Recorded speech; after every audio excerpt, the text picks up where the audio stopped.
since you took us down a familiar path in regards to what we hear every year, I thought it was rather, for the Penn State fan, probably nauseating, but for me, it was somewhat interesting to hear a media member when Franklin was at the big podium asking about the speech that he made after the Ohio State game 2018, the good to great to elite speech.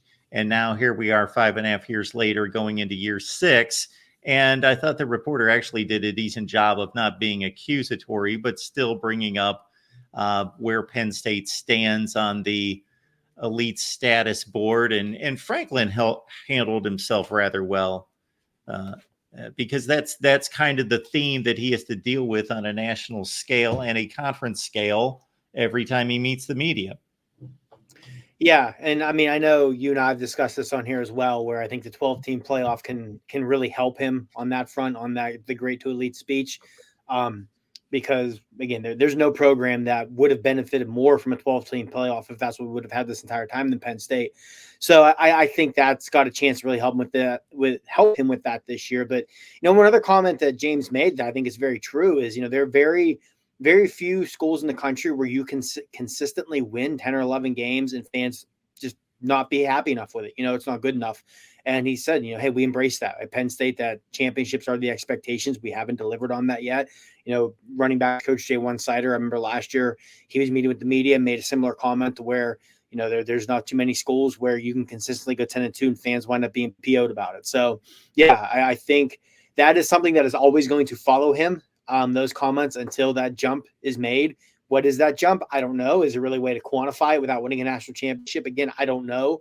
But with this new 12-team playoff, if they can consistently be in the playoff every year, which I think is going to be expectations, I know it's definitely the expectation this year, then I think you can say like, hey, yeah, we're consistently in the playoff, especially if you get there and you start winning some games. You can start to make that argument that maybe you've made that jump, even if it doesn't include winning a national title. Because winning a national championship is very difficult, right? I mean, I think everybody would agree Ohio State's an elite program, and they haven't won a national title since, 2014.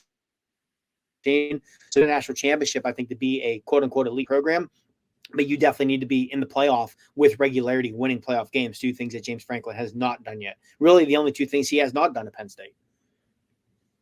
And to that point, that's why I found it also interesting that when Franklin was on the set with the Big Ten Network crew, and they asked about the college football playoff and pointed out, hey, aside from Ohio State, Penn State would have appeared at more college football playoffs than anyone, 6 in the last 10 years, that you would have thought, I would have thought at least, that James Franklin would simply have said, yes, this is a great opportunity. We got an expanded playoff. We have been an excellent program. We would have made the playoffs as many times. Therefore, the playoff is our goal, and we expect to be there most of the time or this season or whatever.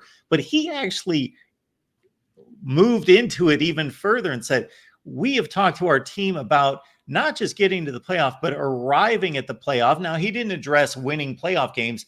He addressed, and I thought that was interesting, he addressed arriving at the playoff in the most advantageous place, meaning we're going to host a playoff game or we're going to get a bye and get to the second round.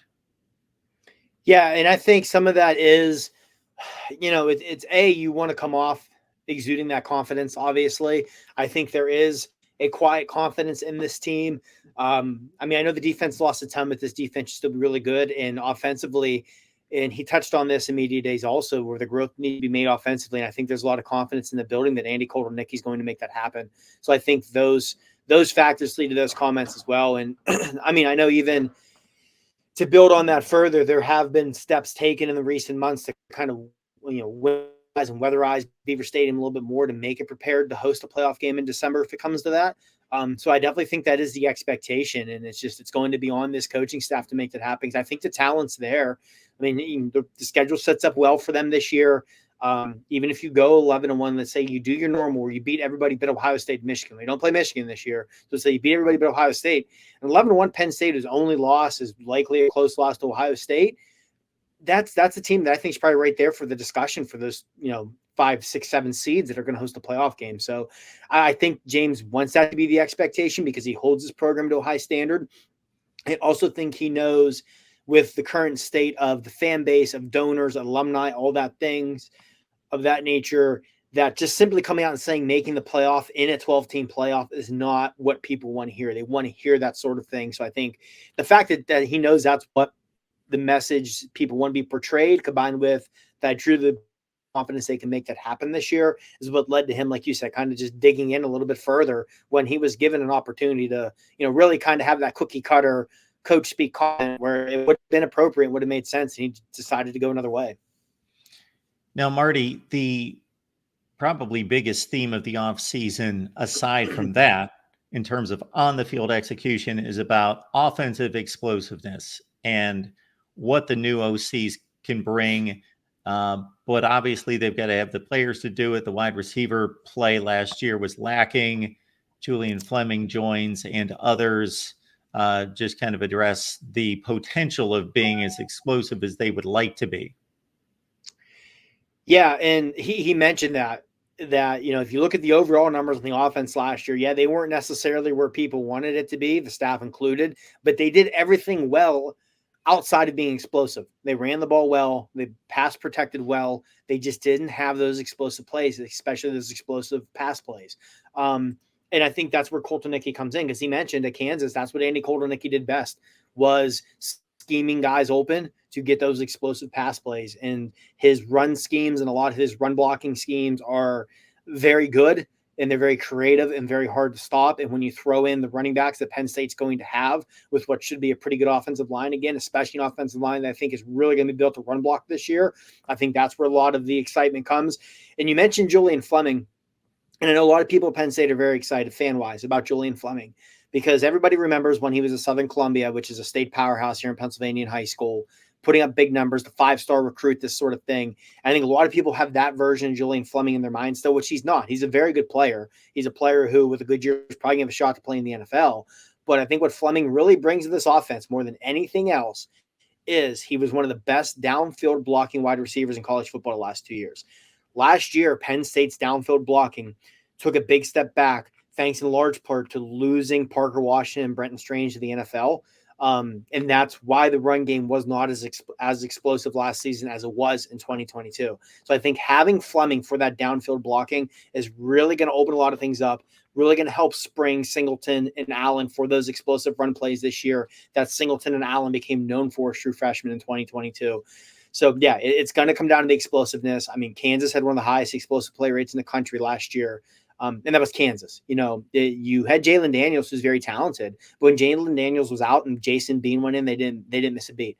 And not a knock on anybody on Kansas's offense, but Nick Singleton, Katron Allen, these tight ends, even some of these receivers they have, talent-wise, is definitely a step up over what Koltonicki had at Kansas. And if he can be explosive with those guys at Kansas, there's a lot of reasons to feel confident he can bring that explosiveness to Penn State's offense and really help open things up this year. The three players they had on the side set for the Big Ten Network and for the media on the side, two defensive players. They had the tight end, Tyler Warren, who spoke well of Drew Aller. And obviously, he's the player that's on the spot from the standpoint of taking his 25 touchdowns and 2 picks and making that more explosive, which, of course, ties into the wide receivers. But people are really targeting Drew Aller as either showing that he's elite or not. Yeah, and I know you and I have discussed it a ton that all the tools are there for Drew Aller. He has all the talent in the world. And even the numbers last year, his overall numbers weren't that poor, but it's because of what he did against Michigan, what he did against Ohio State. If you would take the performance he had against Maryland and swap that with the performance he had, let's say, against Michigan, Penn State still beats Maryland. Do they beat Michigan? Maybe, maybe not. But if he comes out and plays extremely well against Michigan and they lose, or against Ohio State and lose, I don't think there's as much criticism around Drew right now either. Now, again, that's on him to be better in the big moment. Anyone who watched that game last year in Columbus, he had the deer in the headlights look a lot in that game, and that didn't help matters. But it's on him. I know it's probably the least creative thing to ever say that a football team's success is going to come down to what their quarterback does, but it truly will, because all the other pieces are there for this team. If Drew Aller can come out and play like the 5-star prospect he was, this offense will be extremely explosive. I'm not saying he's going to be Joe Burrow, but it's not unreasonable to think you see a jump like you saw with Burrow from his first year at LSU as a starter to the Heisman year. Again, not to say that Drew Aller is going to rewrite the record books and win the Heisman Trophy. I don't think that's going to happen. But I think the tools are there like they were with Burrow, where you could see that big jump. Now, again, helped that Joe Burrow had Justin Jefferson and Jamar Chase as well. But again, I think Penn State's receivers room, I know I've said it a bunch, there's more talent there than they've shown. You throw in Andy Kotelnicki, who's really good at scheming guys open. You go back and watch Kansas tape last year. There's a lot of times where the only person in the screen is the receiver catching the ball. He does a great job of scheming guys open. I think that's going to work out really well. I think Kotelnicki also does a better job of kind of building his offense around what he has. One of the issues with Mike Yurcich at times was trying to, square peg round hole it with trying to fit guys into what he wanted to do, not necessarily what they were fit for.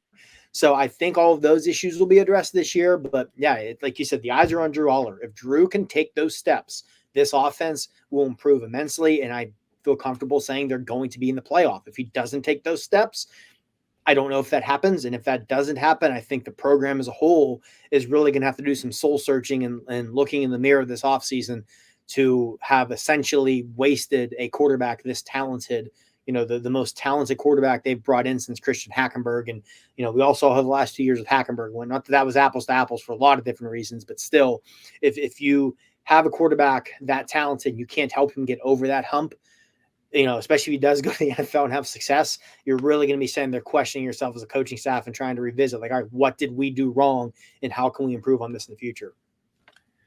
Marty Lee, Penn State Rivals, dropping by to break down Penn State, of course, media days in Indianapolis this week. And now it's on to training camp here in just about 4 or 5 days. Marty, we appreciate you stopping by. Everybody check out Marty's work again at Penn State Rivals.